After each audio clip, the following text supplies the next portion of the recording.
If you are a video agency owner or a videographer looking to scale your business but aren't quite sure how to scale or to promote yourself, this video is for you. I'm going to share the tips and things that I've learned over the last 5 years that have taken my business from literally zero to consistent $20,000 months.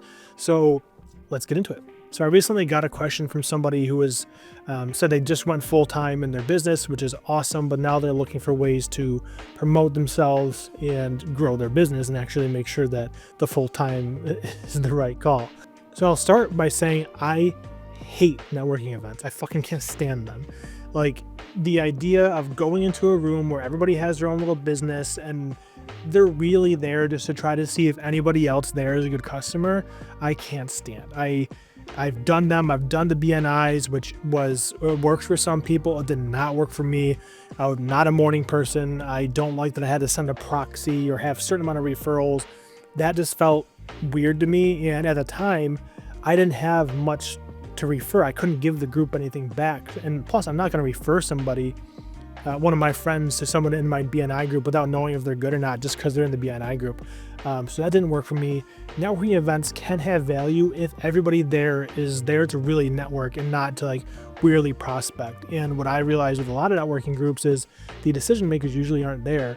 They're sending their employees to go and just get their name out and maybe prospect or make connections, which, like I said, they can work for people. They did not work for me just because I'm I'm an introverted person, and if I didn't have my camera in front of me, I'm not going, because like, what am I going to do? Stand there and initiating a conversation wasn't going to happen. Now people know who I am. I'm more than happy. I usually know a lot of people in most of these rooms, so it's easier. But starting out, networking events sucked for me.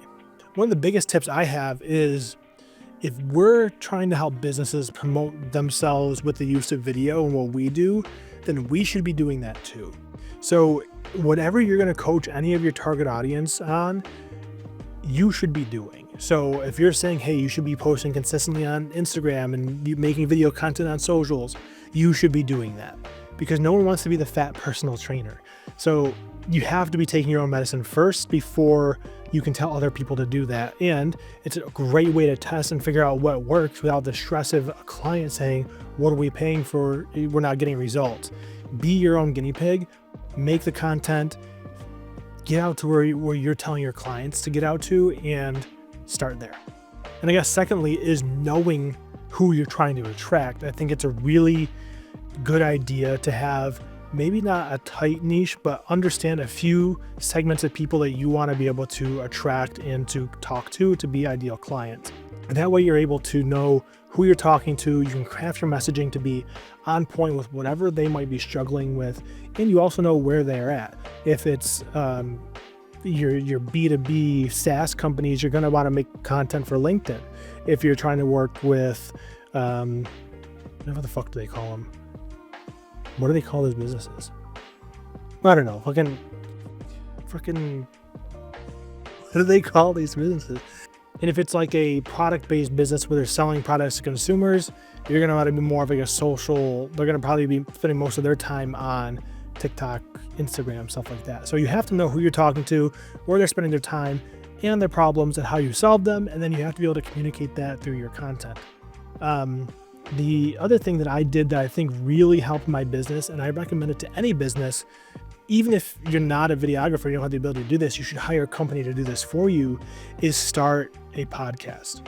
By starting a video podcast, it allows you to do a lot of things at once. One, you're able to get your foot in the door with a lot of companies who might not otherwise give you the time of day, because a lot of people have an ego, and if you're asking for their time to be on your podcast, they're probably going to say yes. The second thing is it allows you to have conversations with these people and really get to understand the problems that people in your ideal audience have. Then it also gives you the ability to get your face seen next to your ideal customer's face, even if they're not going to be a customer, which they might, but that's not the intention. Don't let it be a shitty networking group tactic where you hope this person becomes a customer. If they do, that's awesome, but you want to just treat them like an actual podcast guest. Dive into their story a little bit and their industry and what makes them an expert, but then it allows you to be seen as someone who's connected within the industry. I can't tell you how many times I've had somebody say, oh yeah, you did the podcast with so-and-so. And it just opens up new doors when you get your face seen within the industry you're trying to work in. And then last but not least, what I would do is I would record the video podcast. We have the long form content, but the podcasts are a goldmine for pulling clips out. And what I would do is I'd pull out clips where we're both interacting on the podcast and good sound bites. And I would tag us as both as a collaborator. I'd fully edit them, have my editors work on them just as if I would a client project. And then I would also give them a few clips of their own. So like 4 clips that we fully edited, and let them know like, hey, in return for your time, I want to give you full clips as if you were a client of mine, absolutely free. And then they would post it, and then that gives them the opportunity to see how well those videos would do, and then kind of get a taste of what good video and what you do for them could be.